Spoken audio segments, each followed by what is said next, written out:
103energy.com. Feel the power. 103energy.com. Feel the power.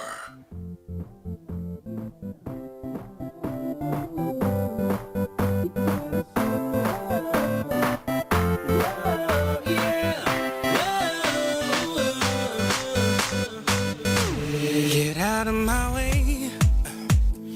Opposition blocking me, trying to keep me from my destiny. Yeah, gotta move around, gotta get my feet off the ground. Yeah, I won't be denied. Taken to the sky. Breaking out the erratic atmospheres. Living is not acceptable. Well, good evening and welcome to Our Voice with my boy, Yeah, Tadrick Murray, talk about it now. along with his boy, Delroy. How you guys doing, man? Man, pretty good. Dog. What's up, TM? You feeling, brother? Look at you, Yeah, man. your radio voice is amazing. Man, it is, thank you. It is, it is so good to have you in the place. Hey, man, this is I'm telling you. Year, so take care. Well, listen, man.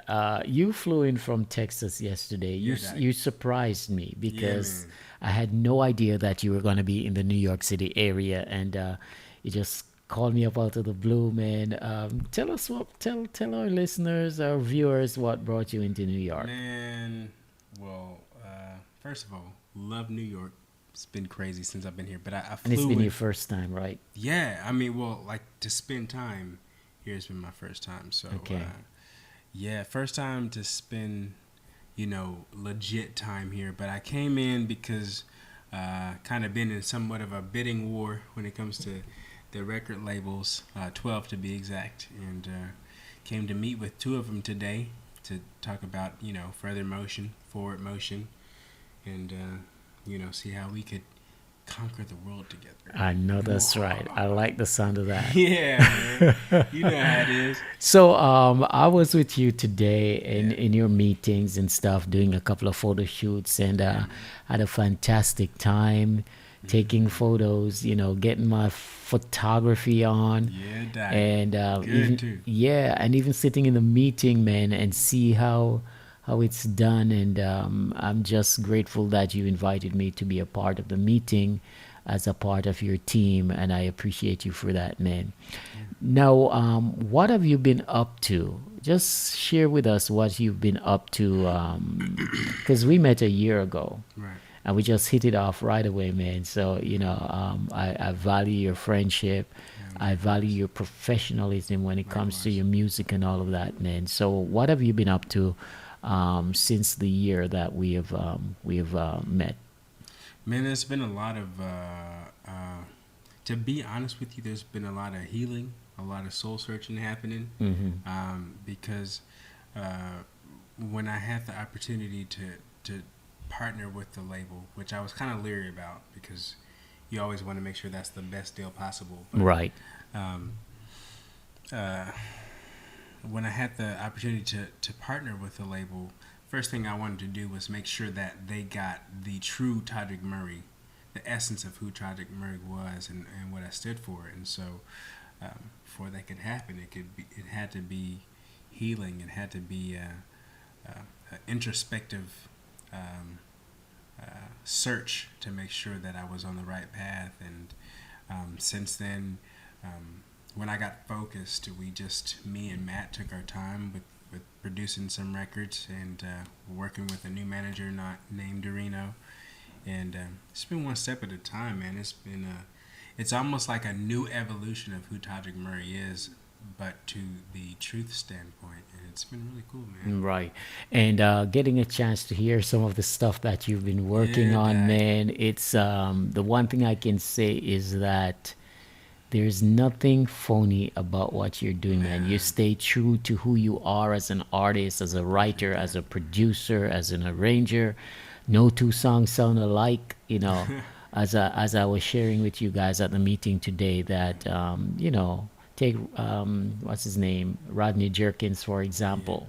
You hear a track anywhere on the radio and without even knowing who is behind it. If you know the music of Rodney Jerkins, Yeah. then you're gonna listen to that track and you say, you know what, that's a Rodney Jerkins joint. Right. But with your music, man, I listened and no two songs sound alike. So it was kind of hard to identify that you even produced and engineered all those songs. And that's the beauty of a true artist, you know. And to know that you're talking with a number of record labels who are interested, man, Crazy, that's a man. blessing right there. What? Absolutely. You see what I'm saying? Because I know you've been working hard Yeah. within the last year and even beyond that. Yeah. So, how does it feel knowing that these people are showing interest in your work and giving you the time of day? Because, you know, sitting down with a label is not an easy thing to come by. Yeah, absolutely. How do you feel, man? I think the biggest thing, man, is from an artist standpoint, it's one thing to be told that you sound like so and so, or that you fit in because you are particular to a niche or a mold. But the cool thing that happened today specifically was just kind of being validated for being yourself. Yes. You know, I mean, I think the introspective battle is something that everyone fights with, whether it's, you know, overcoming bullying or overcoming depression or you know, that I know I'm talking about serious, like, deep things, but there's so many people in the world that deal with, you know, wanting to you know, commit suicide and all that stuff. So when you reach a level of acceptance when it comes to complete strangers, that really boosts your confidence in a different level, and that's Yes. something that happened today that I was so excited about, you know. Yeah, and the thing that I couldn't get over was how calm you were leading up to this meeting. It's like, you know, it was gonna be good, and you were very calm. You know, we were having fun going into the Right, city, and right. you know, just laughing and chatting, and you know, Yeah. a lot of people would be nervous, would be a Doug. nervous wreck, man. I mean, I feel like a lot of that had to do with you. I mean, What? Because I was there. yeah, absolutely, bro. Absolutely. You know, you're big bro. So, you know, going into a city that I'm not, it's not like it's LA and I know the city. Right. But going into it with you and knowing you know it. And also knowing that you have a friendly with you versus Yeah. having to face enemies, not particularly enemies, but just strangers alone. Also helps you kind of keep your peace. Well, I'm and, glad to hear that I yeah, could man, play a absolutely. small role in you being Yeah. relaxed and Yeah. ready and prepared for your stuff, Yeah, man. Doug. Yeah. So, all right. So you're gonna be in New York in this area for how long? For probably about a week. About a week, and we're hoping that we'll get back some good news from these two labels. Yeah, Doug. The first two labels that you've met with, and you know, the thing is that with the music industry, I think they're always looking for something new, something fresh, something innovative, which of course, you know, listening to radio today, a lot of people sound alike. Yeah. Seem like there's no originality. Yeah. And I am sure whichever label is willing to give you a shot, man, Yeah. it's gonna be good, because those two songs is like both labels that you met with love those songs, man. So Yeah. who is gonna give you the chance is a thing now, you know. Yeah, Doug. But like I tell you, man, I've been telling you, timing is everything. Yeah. Timing is everything. And even if they say no, guess what? It may not be the right timing. Right. Yeah. But somewhere, somehow, you're gonna get that break because you deserve it. You've worked hard for it. Now, you're from Amarillo, Texas, Yes, originally. and yes. you also spend a lot of time out in LA. And currently, you're working on your project in Amarillo. Yeah. What has the process been like? How is your engineer? How is the production and everything? How is that coming along? And what kind of work does it really involve in writing, producing, playing all the instruments? Right, How yeah. much time does that take? Man, it's like school all over again. Oh yeah. Like, it really is. If you want to do it right, and you want to be able to really personify what you feel in music. It's like research all over again. It's school all over again. Because what I wanted to do is I didn't want to create a fabrication of cookie cutter. Meaning I didn't want the same industry sound. And with that, it took me going back to my roots. It took me going back to the greats, the Stevie Wonders, the James Aretha Brown Franklin, and all James those Brown, people. all those cats, and really seeing. I listened to the Off the Wall record by Michael Jackson, which arguably is his best of all time, over and over again, because I wanted to hear the sonic qualities that he used to bring out that authenticity that made everybody fall in love with that record. And with Matt, the beauty of him is all he does is old school recording. I mean, he comes from a school of thought that, quite frankly, if you have enough tape to record it to tape and get that deep saturation from back in the day, then let's do it. And so, I don't want to give away all of our secrets. No, don't. Part of that is recording raw right into a real recorder before any effects are done, and making sure the takes are perfect. And it's been crazy, man. It's been a longer process than what I'm used to because I'm from the new school. Right. But man, the result is something that you can feel in Man, a really real way, right? when you start playing those songs, because you played them for me last night on your MacBook Pro, and they sound great. But when we take them into the listening room at Atlantic Records and Republic Records, especially at Republic, their system was kicking. What? I thought I was back home in the studio, Doc. I'm telling you. So you really get to hear the quality of the production and the engineering and everything. Nothing was hidden at that point. And I think that the A&R people really appreciate what they heard. You could tell by the comments that they make and stuff like that. But everything is a process. Of course, they have to meet with a team who's going to do the discussion and decide which way to go. But you are doing some great stuff, man. Great writing, great musicianship, and you are to be commended for that, considering that a lot of people don't even know who you are.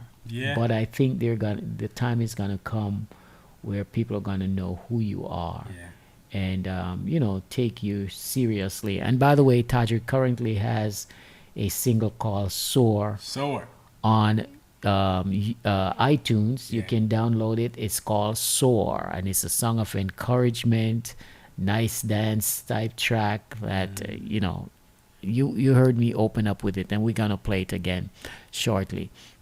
But what is what's the difference between working in LA and working in Amarillo? I know you've traveled extensively, and you've made LA your home for quite a while. Is there any difference in the way people receive your music, or between the two cities? I think the biggest thing about being in Amarillo versus LA is Amarillo is a smaller conservative town. Okay. So they're not as privy to the electronic dance music, which is so hot right now. And super popular. Who's calling? Who is that? Okay, let's go. We apologize for that. That should not have happened. Delroy is too popular. You understand? That should not have happened, by the way. So I just turned the phone off. Yeah. Cool. So, Amarillo is not as privy to the current, top 40s type situation. And that's mostly what I work in. And they have a very Americana / country. Okay. Crap. Kind of folkish thing going on. But Okay. what I will say about Amarillo is, versus LA, is it's quiet. You know, like it's you don't hear the noise of LA as far as like industry or Okay. everything that should be according to industry standards, whatever that means. There's Right, no such right. thing. Okay. And so you can really just, free your mind to create the way you're created to, Okay. to do it. Got So, you. And then you go yeah. back to the big city and then you Yeah. make some noise. Exactly. And they're like, what is it that sound is? That's amazing. Well, it's because I left the noise so I could hear for a second. I know, I know, what right? I'm saying? Yeah, That's Doc. interesting. That's interesting. man. Now, on this show, we tend to talk about a little bit of everything. Yeah. And right now in the country, we have a lot of black people being killed, to put Yeah. it bluntly. What's your take on what's happening in the country right now? I think that, and this is just truth. I mean, and this is truth not based off of emotion, because I feel like we're a country that base their facts off emotion versus what is actually true. I think that there's always, since 1776, when we became an independent country, to the Emancipation Proclamation, there's always been this underlying fact that we will give you enough freedoms to a particular point. And once you get to that point, there's going to be conflict. I mean, let's just be honest about it. When it comes to the point of where we think you are provoking authority, I don't think it's a secret that there's a particular people group that's targeted. Yeah. But do you, and I'm just going to ask this because you use the word provoking authority. Do you think that that African Americans are provoking authority, or is it authority provoking or slaughtering African American? How do you view it from your viewpoint? What do you see happening? I think that pride becomes before any fall. History has shown us that any time a tyrant tries to raise himself too high, he always fails. And that's in any dynasty, any government, anything. That's what history says. We have to listen to history because life is cyclical.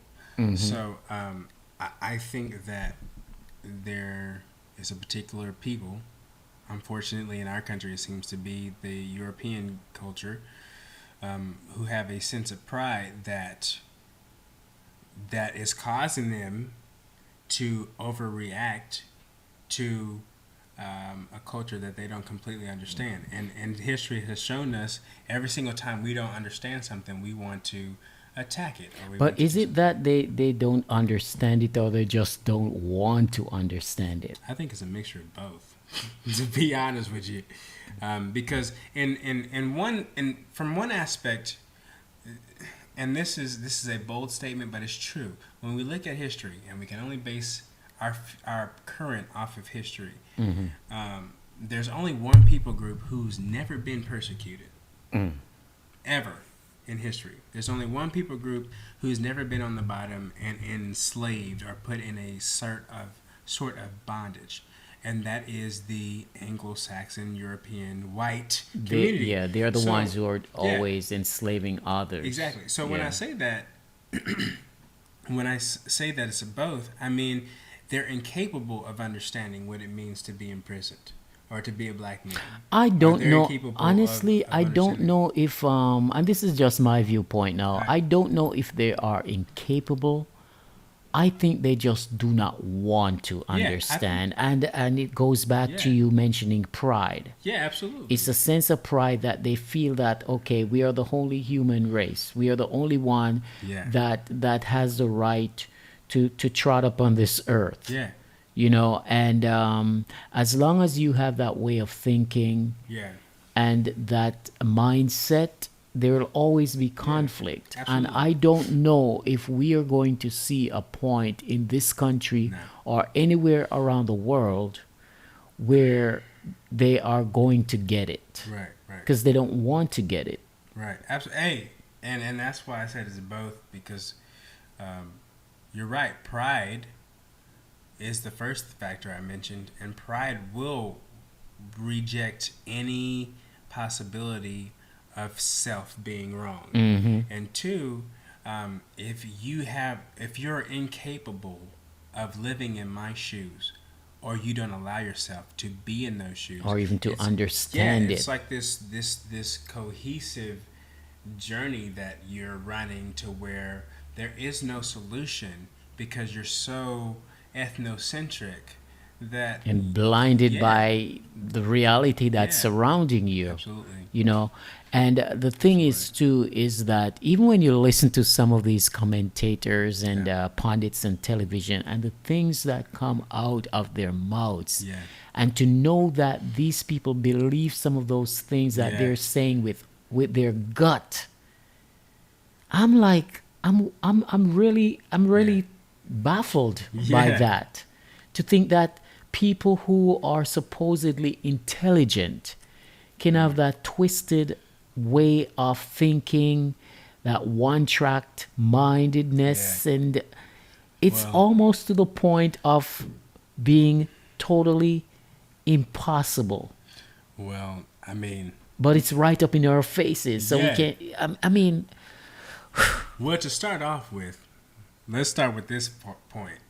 Most of the people who are commentators that are white specifically knew somebody to get there. It doesn't mean they're intelligent. It's completely different. well, yeah. You know what I mean? Just because you're on TV doesn't make you smart. Tommy And- Loren is a perfect example of exactly. that, and I called her out. And that's something that, it's like, I think we talked about this earlier where I told you if you don't research yourself, if you don't read yourself, if you don't take a shovel and dig a little deeper into any affair, then you leave yourself ignorant to the devices of what TV programs Right. you to believe. You believe whatever. And so you get all these hoorahs and hooplas about a particular opinion, but it's not based off of Any facts, yeah. Exactly. And you were telling me about a story in Amarillo with the his gym? yeah. To share that with us again, because people need to hear this and know how ignorant people are. are. So I'm in the gym. I work out every morning because me and Delroy are workers. We're Yes. going places. I work out every morning about 7:30, and since I've been in Amarillo, it's a predominantly white culture, and granted, I do love white people. There are some white people that are very, very close to me, but in this particular case, there were 3 white men, 2 old, 1 musclehead, like the dudes who are super big for no reason. It's like, dude, Super big for no reason. Yeah, it's like, are you powerlifting or something? Like, are you trying to play That the is Hulk? funny. Are you going to be the next Hulk or something? Like, what are you doing? That is Calm funny. yourself. Do some cardio. Anyway. It's super big for no reason. Yeah, can't fit through the door. Anyway, that's beside the point. And they're going crazy about the 3 things they mentioned was they thought that it was ridiculous that Colin Kaepernick was not standing for the pledge, and they said specifically because they came over here as slaves. And they've been allowed the opportunity after wars to make it to a point to where they They're can make millions successful. of dollars, and they can be successful. They should be thankful that they live in a country that allowed them to go from slaves to making millions and successful. That was one statement they said that I was like, oh, wow. And literally, I was like, okay. And another one was the protests started happening in Carolina and so many other places. They said every black person that ever protest should be locked away in jail because it's horrible that they even have the chance to protest. And the third thing was they were talking about how Donald Trump has been talking about building a wall. And so Amarillo is a very, very Republican place. To each his own, but ignorance, whatever, doesn't help you at all. So they said that, now granted, let me say this first. I have lived in Los Angeles, California for 6 years. And they said yeah, man, we should freaking build a wall because, you know, in all of LA or all of California, they have this wall anyway, and it makes it dang near hard for the rest of the country to even go into California. And so, in the 6 years I've been there, I've not once seen a seen. wall? I have never seen a wall, bro. And so I'm sitting on the other side of this wall. And I'm listening to them talk, and I'm just like, oh my gosh, I could so bust them right now. Right, so. But they're so lost in their folly that it wouldn't make any difference. I know. So I end up like putting my shades on and grabbing my bag and classically walking past. And as soon as they saw me, they're like ranting and raving. They get quiet. And they kind of look at me like, oh my gosh, is he going to be mad? And so I get to the door and I say to them, and I look back at the fellows and I said, gentlemen, ignorance is not bliss. And I said that because, you know, the statement ignorance is bliss, because you get caught in, if you can get people to agree with you in ignorance, then you're having a good time. Right, That's what that statement means. But from a outer perspective world, it's not bliss because Just not happening. Yeah, because it's like you don't know what you're talking about, so you just make yourself look dumb. That's so funny. That is so funny, and it's horrible. ridiculous because even if you Yeah. watch shows like what's his name that comes on at nights. O'Reilly. No. Talk show guy there that comes on. One who hosted the Letterman's Oscar gone. the other day. Oh wait, Younger guy and ABC. Jimmy Fallon. Not Jimmy Fallon, Jimmy the Kimmel? other one. Jimmy Kimmel. Kimmel, yes. Even when you listen to Jimmy Kimmel, I mean, Jimmy Kimmel will make up some crap and hit the road with it and ask people, you know, like the other night he has one where he asks people in the public what do they think about the debate. Yeah. And keep in mind, the debate hadn't taken place at that point. Mm-hmm. But Oh, really? yeah, there was no debate at What? that point. So he hit the road asking people what they thought about the debate that happened last night. And people were seriously giving their opinion on a debate that didn't take place. This is just something my he made goodness. up, hit the street just to show you how dumb some people are. And it's what we're seeing right now. It's like the blind is leading the blind, Yeah, man. because we decide not to read for Yeah, ourselves absolutely. and be informed. You know, I mean, when the debate was taking place, I was there fact checking of my laptop, fact checking. You know, and there is a serious problem in this country. It seems as if, especially among certain class of people, that they don't read, and so they lack that intellectual. Bro, I don't think that. But even the You mean category? Because I don't think it's limited but to class. no, it's not limited to class, because even some of the who we thought were intelligent turned out to be dumb as a nail. I'm telling you. Man, And you wonder, how is it these people get away with some of the stuff that they do? yeah. And I'm still asking the question. Apparently, Donald Trump went to a prestigious business school. And I'm wondering if the media ever tries to dig up his transcript to see how well he did. If he did, in fact, pass anything in school. Because listen to Donald Trump. Well, I mean, Something is wrong. let me say this. I love this talk show. Let me just say I love this talk show because you can talk about anything. We can talk about I really anything. do, Listen, Doc. I there's love it. no limit to what we Yes, talk I about. Just love keep it clean I and feel kosher. like I am venting and I am getting free right now. Your healing has begun. His healing is taking place. Here's the thing, man. I think this is fact, bro. Like nothing I ever say, and everyone listening, watching, research this. Everything I ever say is based off of true fact. So it will never be opinionated. It will never be opinionated if it's not, true. Right. Donald Trump is a very, very, very, very average businessman.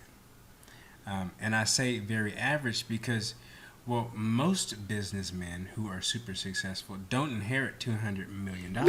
I know, right? So if you inherit, oh my gosh, I can stop talking right there. If you inherit $200 million, you have a particular ability to make mistakes that others do not. Because the risk that you incur, that every single business person in business school learns, there is risk. The risk that you usually occur, he does not, because he has money to cover it. See what I'm saying? And when you look at the bankrupted companies versus the non-bankrupted companies, the companies he exploited foreigners to do outside of our country versus the jobs he provided here, I mean, it goes on and on and on and on. And people can have opinions all they want to.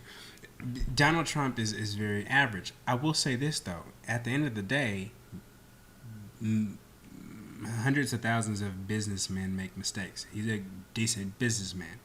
But when you talk about... Is he really a decent businessman? I mean, the Trump Towers didn't get there based off of inheritance. They got there because he did something right. He did something right, but he's not necessarily a decent businessman, given his record and I think that what he's done to other people. Well, see, now we're crossing into personal. Mind you,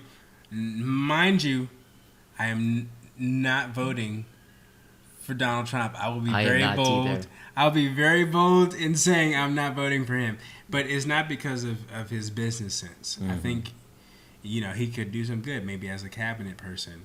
But I don't know about that. I feel like, diplomacy, bro. I think if you're honestly, dealing with other countries, man, you can't go in without diplomacy, or else he doesn't start wars. But he doesn't have the capability to act diplomatic. That's the thing. That's what I'm saying. He doesn't have the temperament. Yeah. He can explode in a split second. I agree. Most of the arguments that he makes, even in the debate, if you watched it at all, are very, very immature, childish, and rudimentary. It's exactly. Like, as a man, as an adult, there are particular facets that are not particularly PC, but they are not mature.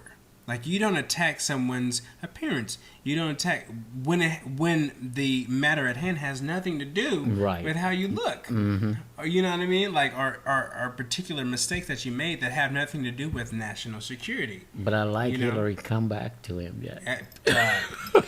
Listen, man. I think she was having a field day, Man. But seriously though, I don't like him.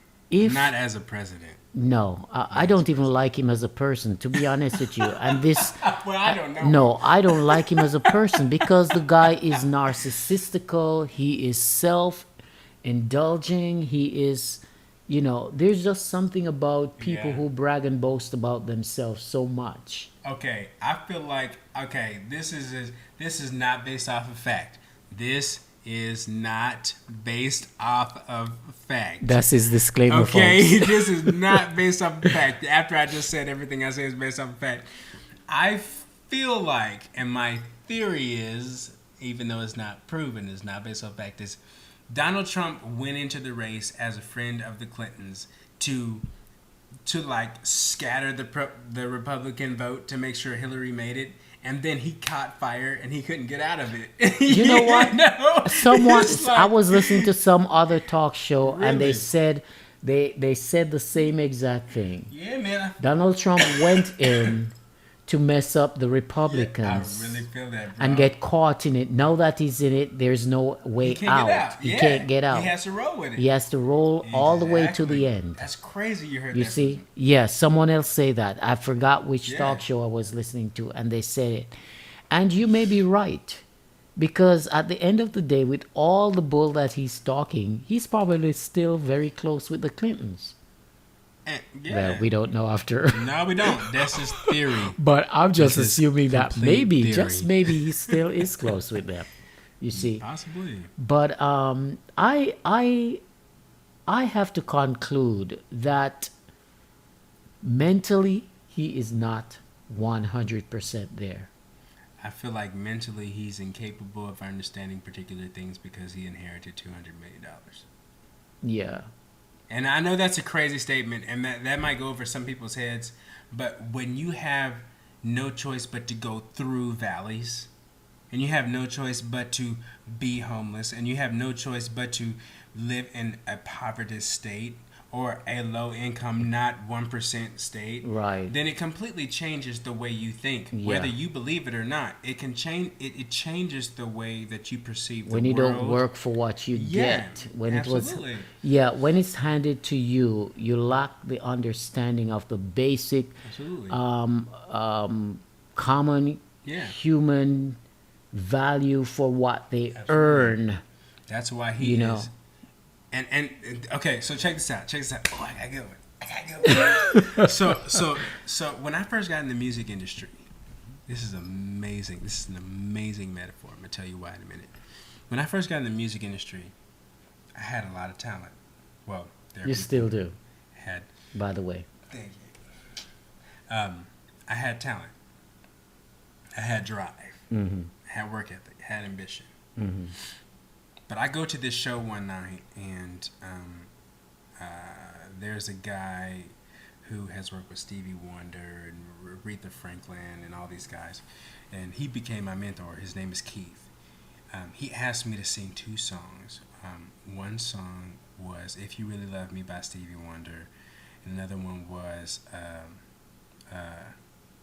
I think Michael Jackson. It was "Butterflies" by Michael Jackson. Yeah, I love that song. And I didn't know all the words to it, so I couldn't perform that night. Mm-hmm. And he comes to me afterwards and he says, "Yo, like, you can sing, that's great. You can produce, that's great. But quite frankly, if you don't respect your pillars, then you're an alien and you don't deserve to be in this industry." That's what he told me right off the bat. And he's talking to a guy who got signed to Universal and is on his way. Right. This is what he's talking to, someone who supposedly the industry is looking for. Mm-hmm. And he says, "You're an alien, and quite frankly, you don't deserve to be in this industry because you lack the qualifications." Okay. And he said this because he didn't know the words of the song. He said, because I didn't know the words of a song and I didn't acknowledge the respect towards my pillars in the industry. Okay, now let's take that in the music industry and revert it to a country and politics. Okay, now if you've never known what it's like to suffer, if you've never known what it's like to want, if you've never known what it's like to have friends who want, if you've never, taken yourself outside of your comfort zone, Yep. to really feel the grit and the gall that comes from not being able to eat, so you go to a trash can to see if you can find a leftover piece of chicken that barely has meat on it and all this is bone. Okay, raise your hand if you've been there. Oh, I raise my hand because there. I've been there. Then you quite frankly are disqualified to make particular statements. I say that because when Donald Trump said black people should vote for him because they have nothing to lose and nothing better to do, he's not qualified to make that statement because he doesn't know what it's like to want. His daughter is not qualified, None for of that them matter, are. None to of tell them. him, to tell anybody in the world that vote for my father father. because he's going to make the world better and America better But for acco- people in the middle and the lower class because they've never been there. But They've never according put to their first Donald, everybody loves him. according to him, because that goes back to the narcissism. I don't know. Everybody loves him, Yeah, and he's the that's- greatest. He's done some great stuff in the world. Napoleon, Caesar, who else? They Said were the loved same thing. too, right? And Hitler, all those cats said the same thing. same thing. He said it back in the.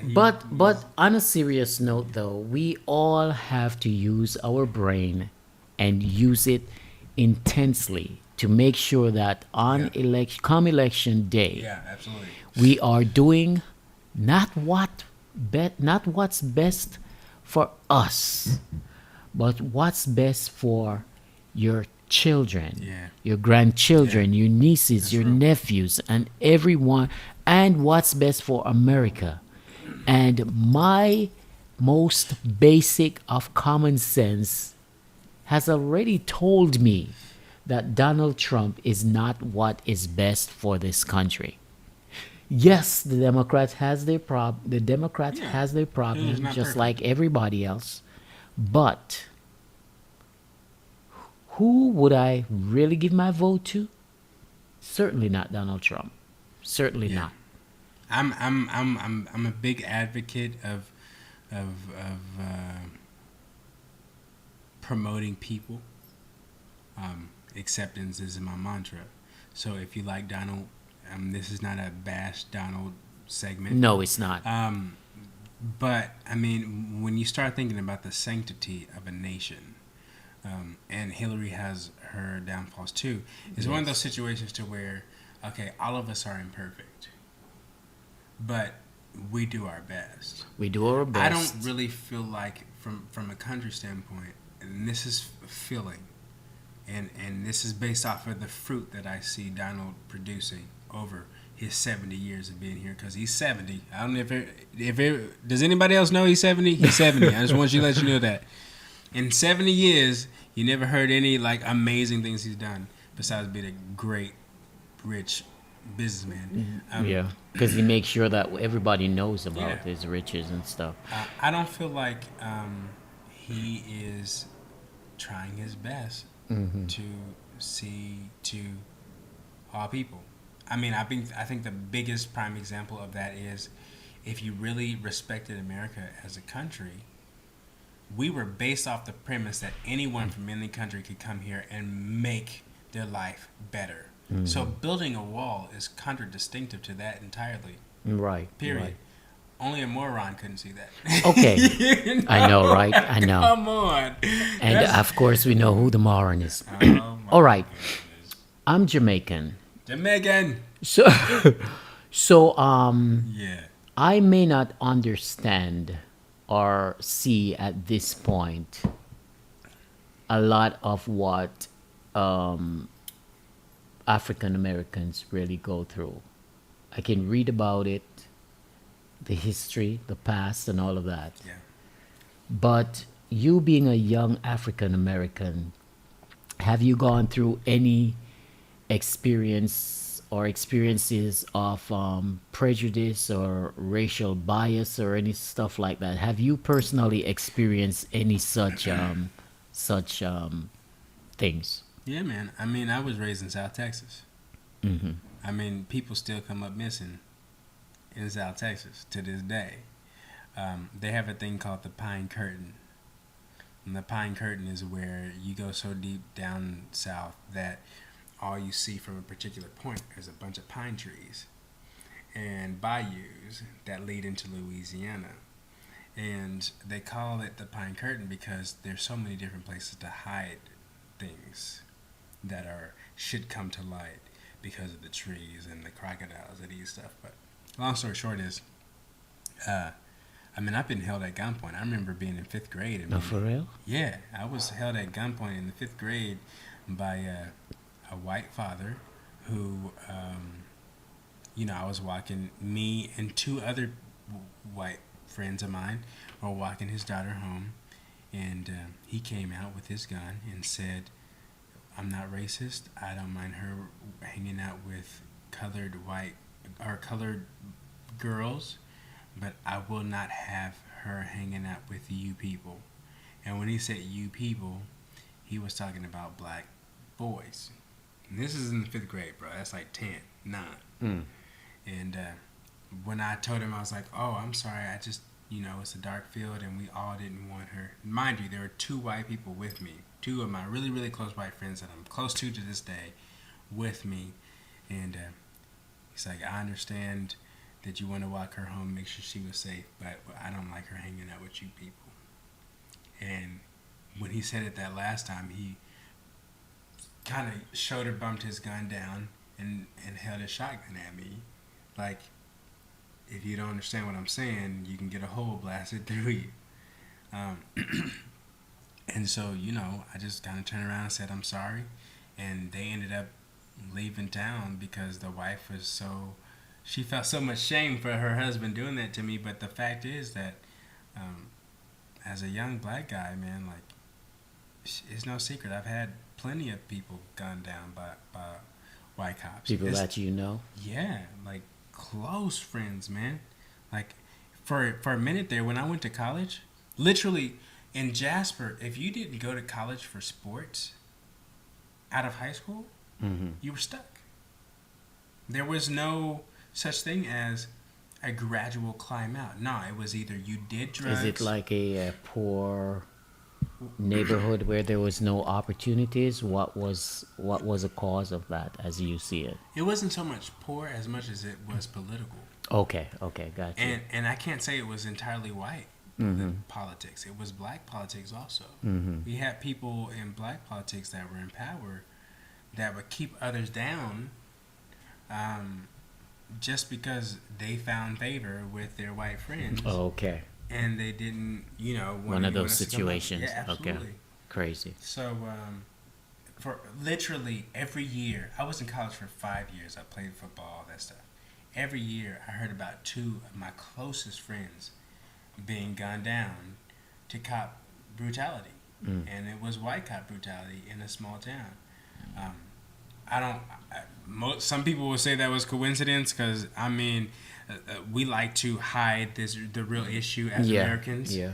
But Doc, like, how do you protect 8 your? for 8 is ridiculous. How do you protect yourself on a daily basis living in Amarillo, Texas, a Republican place, and I would imagine a lot of Caucasian folks? What do you do, if anything, to protect yourself on a daily basis, consciously or unconsciously? Yeah, I think, well, consciously, the first thing that from living in LA for so long and then going to Amarillo for a short time, I know to make allies. My ally, two of my big allies are the biggest power sheriffs in Amarillo, Texas. They are both white. Because if I have them as my allies, I know that the other cops can't touch me. Okay, got you. It's like, and I know that sounds horrible and it sounds kind of gangster. I'm not. If you can hear me talking, you can tell I'm not a gangster person. But it's strategy. On the other hand, knowing the law, man. Education, bro. I've still gotten stopped in Amarillo. But sometimes even knowing the law doesn't protect you from the brutality and That's the true. racism, etc., etc. We've seen it so many That's true. times. Yeah, that's true. I'm still trying to understand, because the worst of what anybody said anything racist to me is one time a guy called me a nigger at the train station, and I almost punched him out. You see, quite frankly, I almost punched him out. And, and you know what? I've often said that I live in Newark, New Jersey, and there's a reason why I'm still here. Yeah.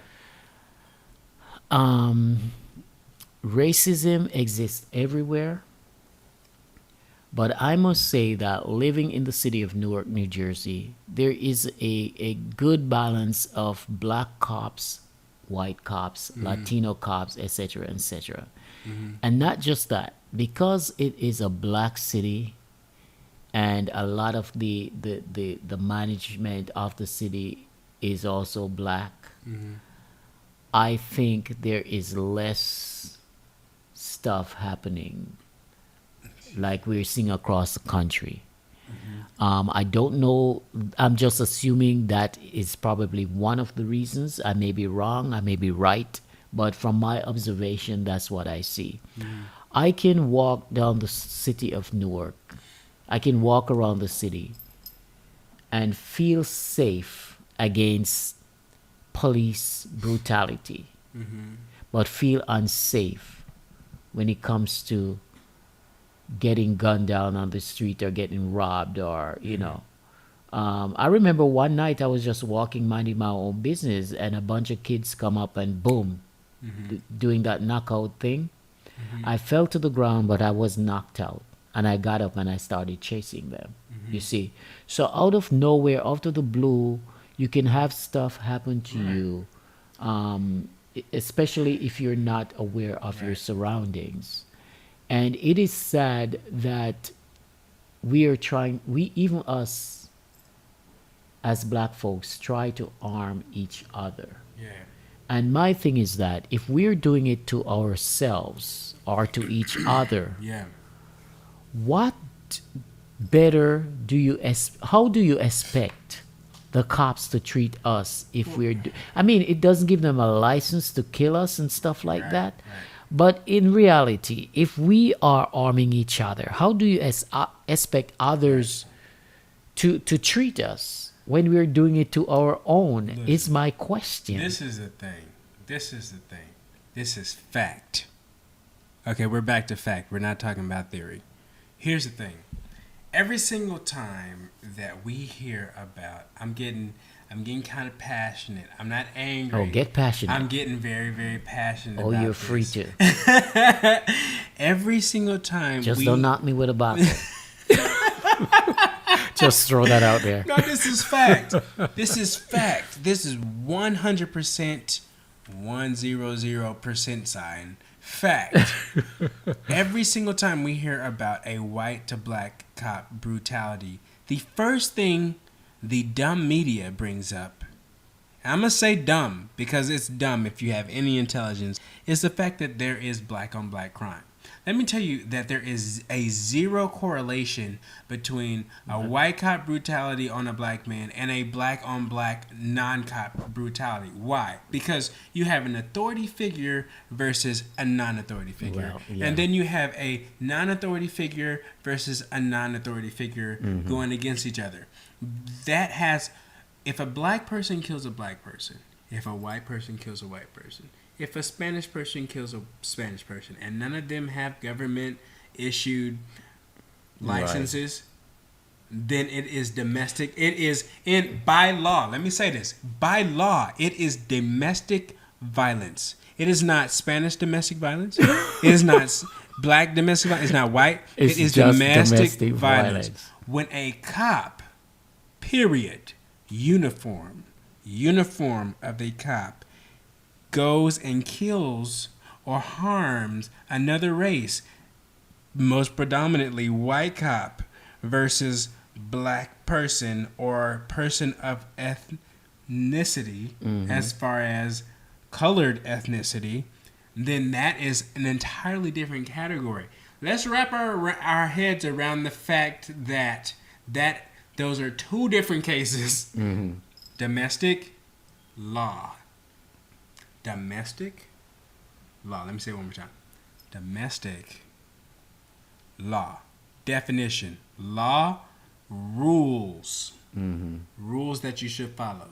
Domestic, the people are things that follow said law or jurisdiction of authority or power. So, completely different, right? Ruling, not ruling. Ruling should never kill this because it's the ruler's responsibility to make sure that the domestic people act correctly.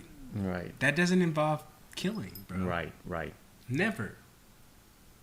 It doesn't involve But killing. why do you think there has been so much cop shooting of especially young black men and women also? What do you think is the reason for it? I think part of it is that some of us are getting smart. Some of us are not saying yes to massa no more because we understand that it's our constitutional right to speak our rights. The 13th Amendment has been passed. We don't have to succumb to things that are not lawfully right. But do you think that the 13th Amendment was meant for blacks and whites, even though it says all men are created equal? Do you think that it really meant or include black people in that all men? Because if we look at what's happening now, we can easily argue that it's not the case. I don't think we can blame the amendment. I think we have to only I don't know if we're blaming the amendment per se, but I don't know. No, you can't blame the amendment. Right. Like Those are words just words. Those are just words. Exactly. But don't you think that somewhere in the minds of some people, that all men still do not include or inclusive of black folks. I cannot quote the person who said this, but there's a great scholar who said, "A deed is never a deed well done unless the action fuels the deed to fruition." The deed to fruition. Mm-hmm. Yeah. And so when you think about that statement, a deed is never a deed well done until the deed is fueled to fruition. Car doesn't run without gas. A law, an amendment, anything like that is never really felt or enacted Or take effect until until you have a you group of men right. who have enough integrity to say, I'm going to put myself aside to make sure that the actual words of our Constitution or this amendment. And I think is true. through history, And we some don't- people have Yeah, some attempted to and have done the best Yeah. that they can. But there is still that segment Yeah. of society that is Absolutely. hindering or causing a Absolutely. whole lot of, hindrance, I agree with that. and I just, I don't know, coming from a different country, a different place. Yeah. And I'm not saying racism does not exist in Jamaica in its own way. Yeah. It probably does, but even if it does, it's not as blatant and in your face as in this country. And I think that other countries around the world are looking, these other countries are looking at America as a joke, as a laughing stock, politically and even with the racial situation. Yeah. I believe that it is really causing a lot of countries to really look at this country differently, especially now where you have the internet, cell phones, thing where you can disperse information in a split second. It's really shedding the light on everything. A lady on Facebook posted the other day that in her town in Virginia, police cars were now parking with the hood up and harassing people as if they were trying to use the hood of the car to pretty much block the camera from capturing the front view of what was taking place. So even the cops are getting creative. And I believe that every single citizen should have a hidden camera, whether it's in a glasses or watch or something. And I'm not saying that these hidden cameras are going to protect people from brutality. But what these cameras will do will help to shed greater light on what is happening. Some places are trying to outlaw even having cameras, even giving cops cameras, you see? So the system is fighting back against people's ability to protect themselves and even to shed a greater light on the issues that are taking place in this society. And I think that it's a matter of time before the government is going to allow these systems to override people's rights to videotape and to film and all of that stuff. Cops doing bad things. You see? So what can we do as a nation? And I'm asking you this as a young American male. What do you think that we can do as a nation that is really going to bring about change? Because we've been talking for 300-400 years and no real change seems to be coming, or it's coming very gradually, because a vast amount of people are dying around the country. Some we hear of, others we haven't heard of. What do you think can be done to curb the amount of police shootings of young black men? Just your opinion.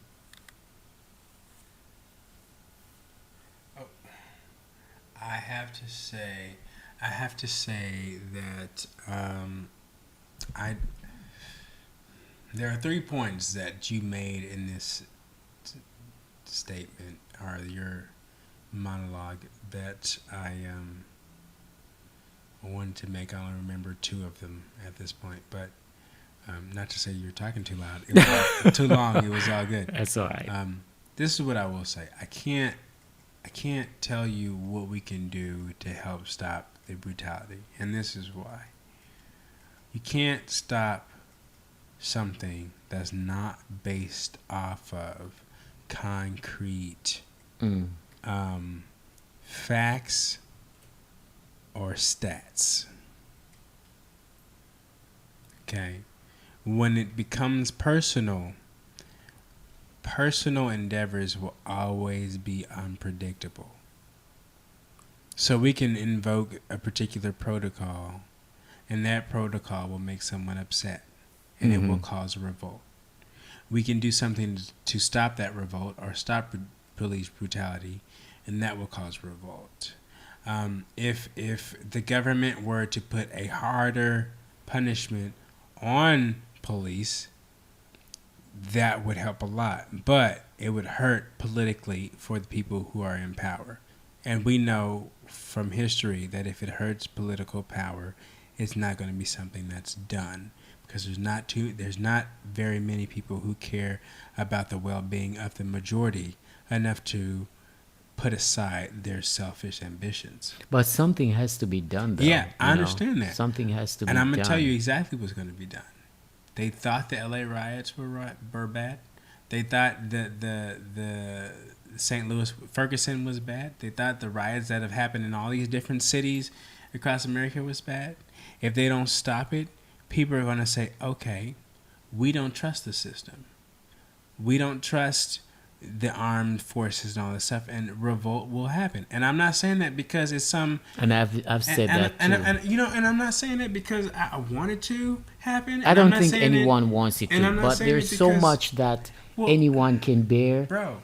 And after centuries of talking, I've often said that people are tired of talking about the issue. People need real solution to the issues, and if they cannot get real solutions, eventually they're going to rise up. I think we are. This is what's so crazy to me. As an American nation, we are a prime example of what it's like to be put in a corner and said and told, you will obey our king or else you will die. That is England versus America in the battle for our independence. We are the prime example of people who say, we revolt against you and we will gain our independence despite you, because we deserve to have our own say, and we will not pay taxes to a king we think is a tyrant. That's what we say as Americans. That's been our MO. We said it against Hitler. So what happened? We said it against Napoleon. Watch this. We said it against Hitler. We said it against Napoleon. We said it against all these people. We said it against Julius Caesar, who supposedly the Romans thought was the great all that he is, and then his own best friend assassinates him to make Rome the Rome that Rome was called to be from the beginning, quote unquote. So all this, over the centuries, we've heard about people who have started with good intentions who have become tyrants. And what has happened? The people under the tyrant has revolted against them, and they have been overturned every time. Single every time. So when you talk about a nation who has prided itself on the ability to welcome all nations, but there is a particular vein of thinking or culture that says, no, you can only go so far, and then I'm going to put a ceiling ahead of you, that makes them no different from Caesar or Hitler or Napoleon. So what happens? Revolt happens, and eventually it overturns something that we thought was impenetrable. Honestly, and that's something that is inevitable, bro. You never achieve true peace without war. That, I mean, True peace is not obtained without war, because sometimes people have to really rise up and show what they are made of, that they're not the ones you're going to be continuously bulldozing over, you know. Yeah. And I believe wholeheartedly that it's just a matter of time. Some people may beg to differ, but America and Americans are tired of talking.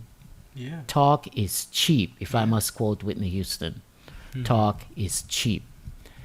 And I don't want to see it, but if things continue It's inevitable, bro. as they are, it's inevitable. It's going to happen. And there is nothing We can just stomach. we can do about it.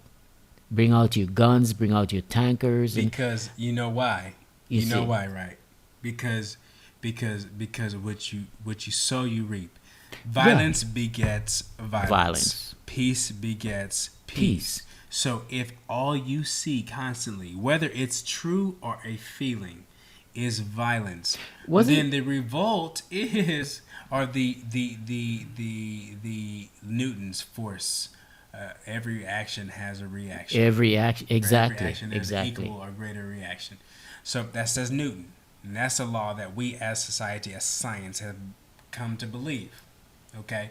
So as a result to violence, the only thing that comes from that is violence. Mm-hmm. It's not some peaceful, oh, I'm going to be quiet and let you run over me.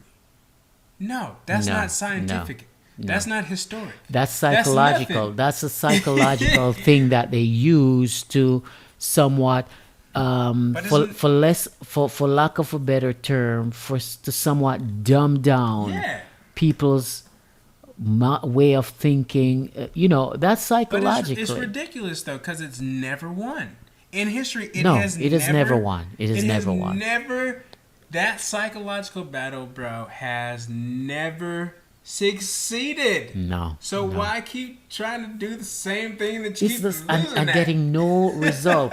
Repeating the same thing over and over, and you know, and I'm like, people are gonna get. People starting to get it though. People really start to get it, you know. And the more that they see it, the angrier they get. Me, I start to tune out all of these shootings and fights and stuff that I see on my Facebook page. I just delete them because I'm at a point where I can't stomach to see that. I've seen too much of that, and every time it makes me angrier and angrier and angrier. So what I had to do, I just hit the delete button. There are people that I start blocking from Facebook because that's all they would post. You see, I don't want to see that anymore. Yeah. What I want to see is some real solutions taking place, you know. But Tadrick, I mean, we have been talking for quite a while, Have man. we? Yeah, but now I want to play your single so that people can tune in and listen to your single, because at the end of the day, it's all about you right now, your brand new single, and we need to share it with the listeners right now. I hope they still listen after hearing all my opinions. I'm an opinionated Oh man, person. they're still gonna listen. They're gonna love you for it. In the words of Donald Trump, they're gonna love you. Everybody loves you. All right, so right now we're gonna listen to Tadrick's single. What's the single? Soar, coming up right now. Yeah. Enjoy. It's 103 Energy. The all new 103energy.com. 103energy.com. Feel the power.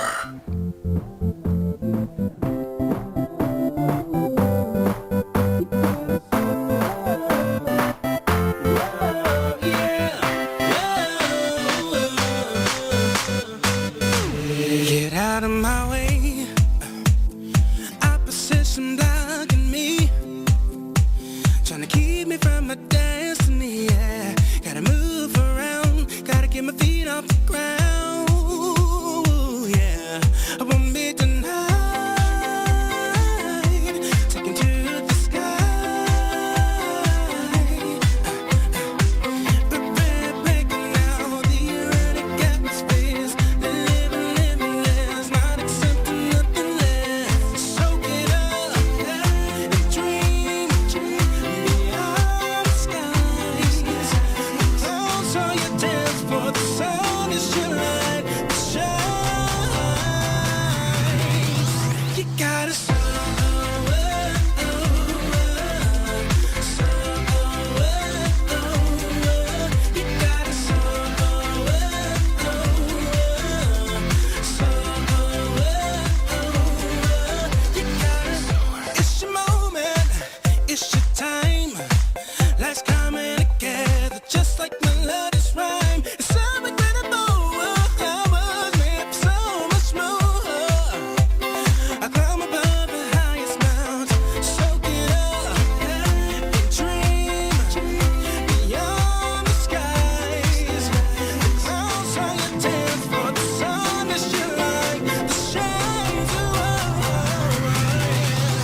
highenergy.com.